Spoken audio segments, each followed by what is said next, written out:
Welcome to the SOB radio show, where we have fun, interesting guests, and hot topics. Each week, we offer insights into music, fashion, health, fitness, and humor. Do you have the perfect guest for us to interview? I want to know. Drop me a line on our Facebook page at Spunky Old Broad 1 or reach out to me on our website at spunkyoldbroad.com. And now, back to the show. Hi, everyone. I have a really interesting interview for you today from a modern Renaissance woman. Her name is Jordan Savage Monks, and she started out in college with the goal of becoming an actor or a doctor, but she ended up with a degree in theater, which is, of course, what I have. She's been an actor, an aerialist, a still performer, a computer specialist and trainer, serial entrepreneur, marketer, life and health coach, businesswoman, and even more. So it hasn't been a dull time for her. She created an edutainment company working with kids, leading the science of soap bubbles called Best Bubble Parties, and trained a team of, get this, bubblists. So the science of soap bubbles became a team of bubblists. She still hasn't figured out what she wants to be when she grows up, but her passion is helping people have the joy and energy of a child, no matter their age. And boy, there's nothing wrong with that. At 51, she has more energy than most people have in their 20s, and I can certainly identify with that. She believes joy and appreciation are as important to physical health as they are to mental well-being. She's on a constant quest for peak health, using tools and techniques to activate stem cells and experimenting with every age reversing compound possible. And this part I love, as long as it doesn't interfere with her love for chocolate, desserts, and generally living a healthy life. And this is especially challenging. Now, what would you think about this? Her husband owns a gluten-free bakery, so he's constantly bringing home new treats for her to test. So her experience is that most people think they have to give things up as they get older, such as joy, fun, energy, feeling good in your body, but it's not true. You can feel good. You can live without aches. You can regain the youth and vitality you always wanted. You just need to know it's possible. And Jordan is proof that it is a gift. So it is so important for you to welcome Jordan Monks. How are you, Jordan? Hi, I'm fantastic. Thank you. Well, it's funny. There's so many things I want to comment on in your bio, and I have to tell you, I do have aches. I didn't have as many aches when I was 51, but now that I'm 82, I have a lot more aches because I've also had 16 surgeries on my chest because of breast cancer, and I have so much scar tissue that when I do work out, there's a lot of pulling there. And of course, now that I'm not zipping here and there because I'm staying home, I think this is my 11th week in confinement right now. I'm not getting that all over thing, getting in and out of the car and up and down stairs and here and there and everywhere. So it's a little bit different, but I still do my 1 hour workout every day. So let's go back to why you went from medicine to theater. Now, I was a theater, broadcast, English, communication, speech major, so I understand what it's like to be a theater major. But I never had the desire to be a doctor. That I can tell you, because my ability in science and math is not good. So tell me what made the change and what happened because of that. The number one thing for me is that I realized that while I do love health and the effects of physical health on our mental health, I realized that I was continuing along a path that I was doing just because I could. It was like I was in the science classes and I was in the things, this sort of track to do something that I had decided back in 7th grade that I wanted to be a doctor. And I just kept following that path. And then all of a sudden it really occurred to me that I didn't have to, and that acting, well, some people looked upon it as something not quite as brainy as being a doctor, that it actually requires all of me. It requires my brain, it requires my psychology, it requires my body, it requires me to be my peak and offer my entire self and not just the things that I think. But you know, there's a big jump from being a doctor to theater. Although we have what, Ken Young now, who is on all the TV series, and he was a doctor, and he now is a comic and an actor on TV. But there must have been something. What triggered it? I mean, did you take an acting class? Did you go see a play? Was there somebody that you talked to? I mean, there had to be a snap in there, Jordan, somewhere where, you know, you said, wait a minute. So what was that little snap? I mean, it had to be something because it's such a dramatic change. There were a few things. One is that I did indeed do a play, although I had been doing plays throughout high school, but I had never allowed myself to let acting be a career choice. Like that was for other people. It wasn't for me. And then I did a play in college. And for a while, I was trying to figure out how I could double major in medicine and theater. And shockingly, the medicine side would have let me do it. The theater side said, no, you have to commit. That is interesting. Very interesting. Yeah. And the other aspect of it was that I realized that what I believe about health, I didn't have to follow a Western medicine model to do. That I've been studying peak health and nutrition and all disease cures and prevention from when I was about 10.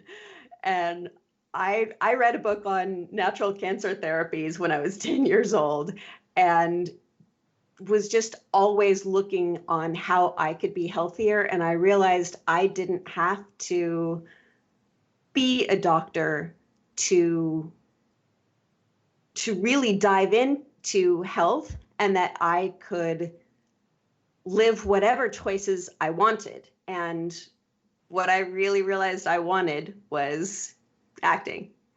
That's amazing. So you did mostly plays, not necessarily TV or movies. Is that correct? Mostly correct. I have done very little TV. I did some films that you probably wouldn't know about unless you haunted film festivals, but mostly plays. Interesting.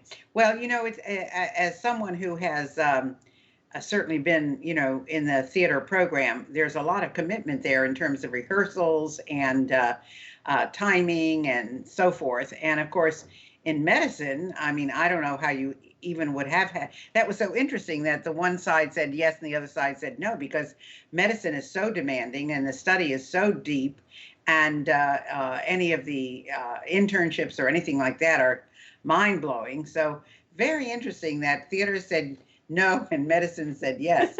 Now, so getting on to, you know, the health factor and your study of health and so forth. I have my own opinion, but I'm going to see what you have to say first. What do you think is the number one aging factor? Stress. Hands down, for me, stress. And Interesting. I define stress as, well, I don't define it. This was defined by the studies that I've done, that stress is the amount of wear and tear on your body, and that too much stress results in burnout. But stress can be relieved in a whole lot of different ways. And most people bring stress upon themselves. I mean, they accept stress into their lives where they could kick it out if they wanted to. So what's your opinion on that? Absolutely. And I would actually say most of the stress we bring on ourselves. Of course, there are circumstances, but it's how we choose to handle those circumstances that brings the stress into our bodies or just lets it pass through. Well, it's interesting because um, I was on a mastermind call the other night, and it was our final session, and our leader said, "Okay, tell us what your intent is for the next many weeks." And everybody, every single person on there talked about money. And I got on and I said, "My intent is to get up and live my day in the most positive way I can and enjoying it the most I can and go to bed knowing that that's what I did." And I think everybody gasped because I was the only one that talked about how you live your life, whereas everybody else was talking about money. And I can understand why money is a concern right now, but I just want to make sure my day is great. And are there things, Jordan, that come into my life that are stressful? You bet there are. I mean, you can't go through a day without having something happen. And usually for me, because I'm involved in so many things, it's a dozen things. But it is your response to these things that are important. And that's one of the reasons why I work out every day. I make sure I think positively every day. I have my kitties that I pet every day. And I have one particular kitty now who is just turned 2, and she is just so demanding in the morning for her loving. The other one is 12 and, whatever. But it's really interesting. So, what do you think is the best way then to eliminate stress? I think the best way is literally an all of the above solution. There's there really is no one thing. I'm all for petting the kitties, especially the super demanding, loving ones. and but breathing is huge to relieving stress. It's certainly not the only one, but it is absolutely huge. And I find myself when I work with my clients needing to teach people how to breathe Well, I because was just going to ask you that because, we're all breathing every day, 24 hours a day, or we're in deep trouble. So what is the secret here? the, most people breathe very shallowly. They don't get enough in, and so they're not bringing enough oxygen in per breath, but they're also creating by a lack of movement in their chest, they're creating a lack of or a constriction, which develops, and then it becomes harder and harder to breathe deeply. And it's actually the slowing of the breath down that helps to create relaxation. And we actually need carbon dioxide. I know that's weird, but most people think that I need oxygen, I need oxygen, I need more oxygen. And we breathe faster, we suck the air in, and it's actually a balance. We need to have a certain amount of carbon dioxide to create relaxation.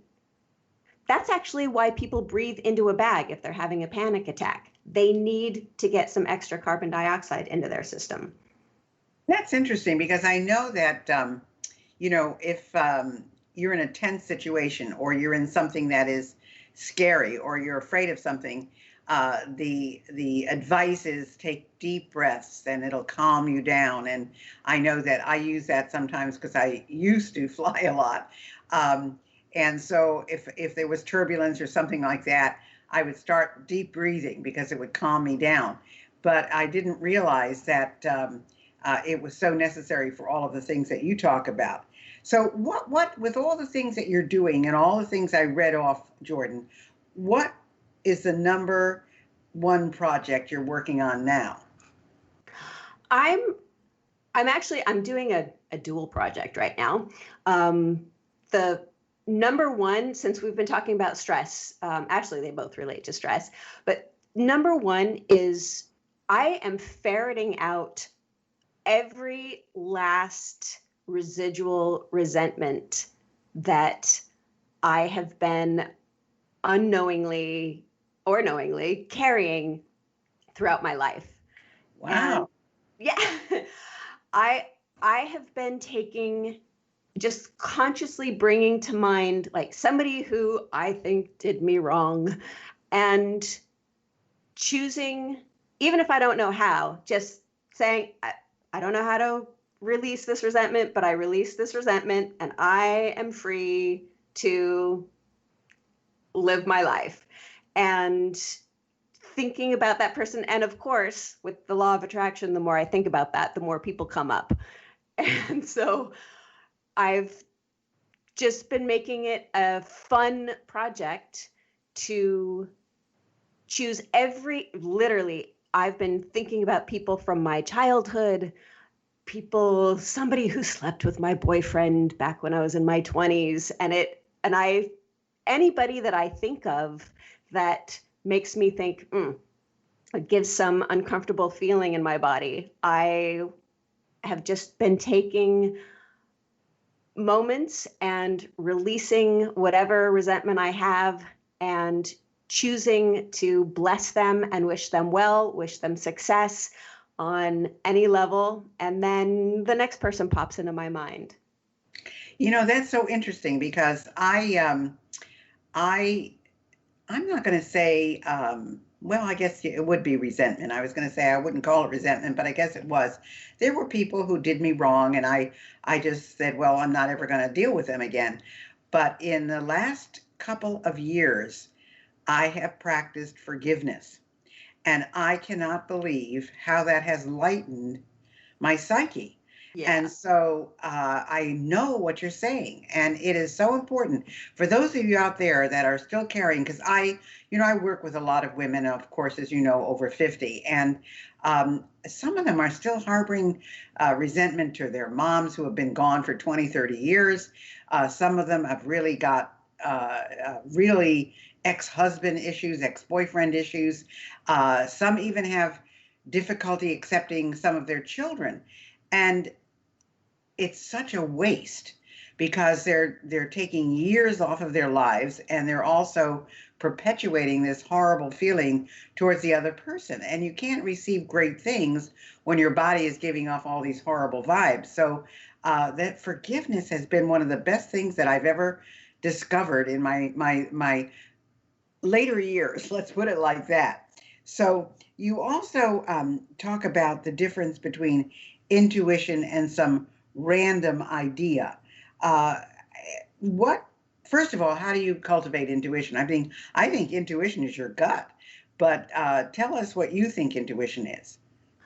Well, intuition is absolutely your gut, and it is listening to yourself.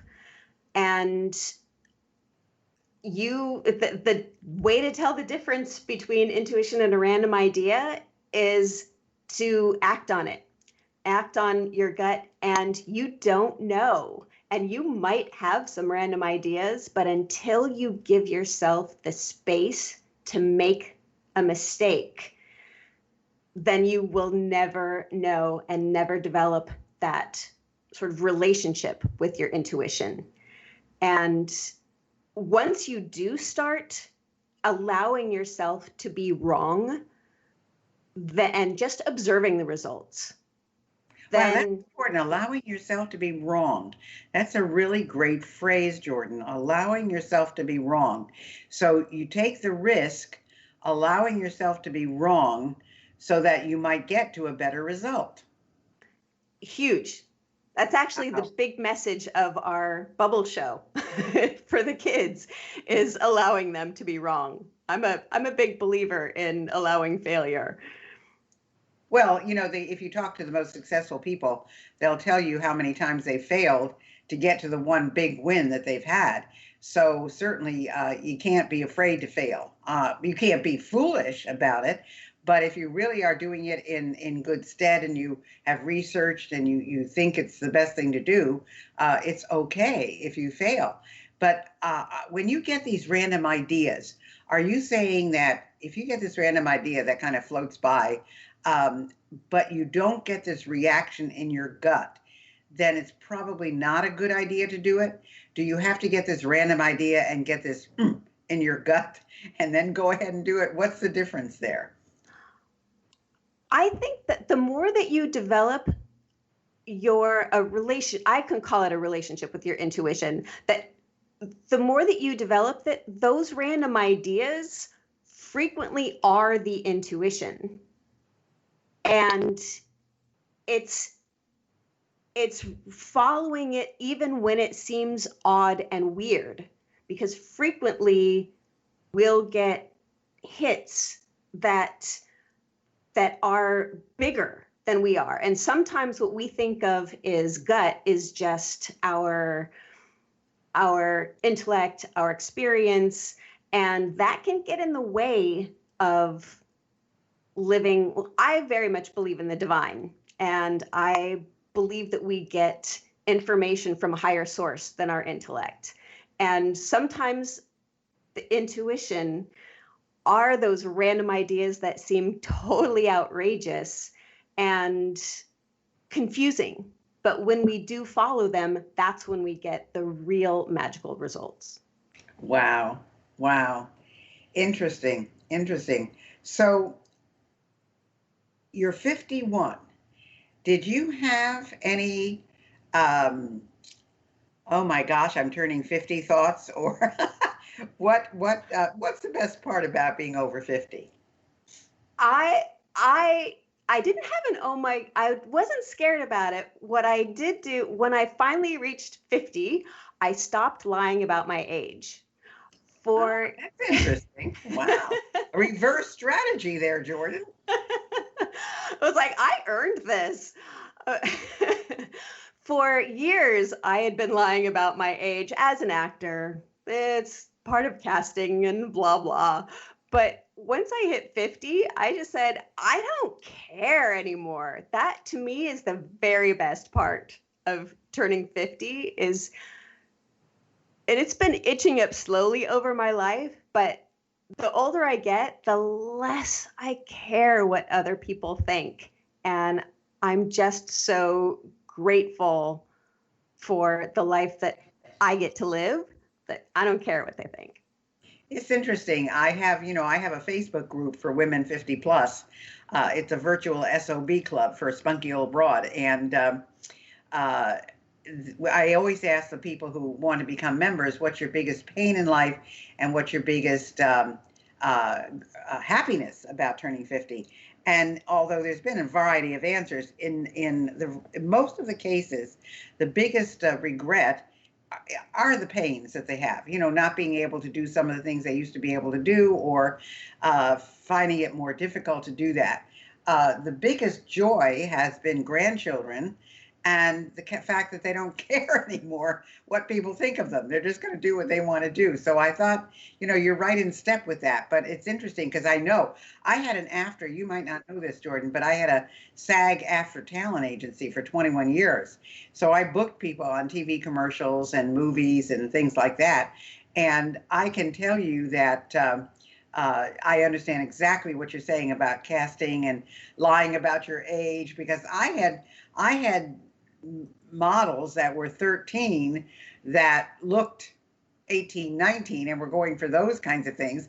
And I had models that were 35 and 40 who looked 25 and went for those roles. So I totally get what you were saying about lying about your age. And it's so wonderful that you finally got to a point where you said, okay, this is who I am and this is what I'm going to be. And I'm 51 and I'm proud of it. So that's wonderful. Now, we only have a couple of minutes left before our break. And when we come back, we're going to talk to Jordan about her bubbles and find out what that's all about. And interestingly enough, Jordan, when I was a kid, my nickname was Bubbles because I had so much energy and I was always smiling and I was always doing and I was always, dancing and singing. And I was on stage at 3, so I was always doing those things, and they would always call me Bubbles. It didn't last past 20s, but thank goodness, because it could have stood for something else. But I just think it's really interesting that that's a whole different part of what you're doing. So, when we come back, folks, we're going to hear more from Jordan about some of the things that she's doing to engage in her life and to be the Renaissance woman that she is, and to enjoy her chocolate and her desserts and her pastries that her loving husband brings home to her. Can you imagine being married to someone who owns a bakery? I mean, that is either the greatest blessing in the world and ecstasy, or the biggest curse. I don't know which it is, but stay with us, folks. Jordan, stay with us. We'll be back in just a few minutes.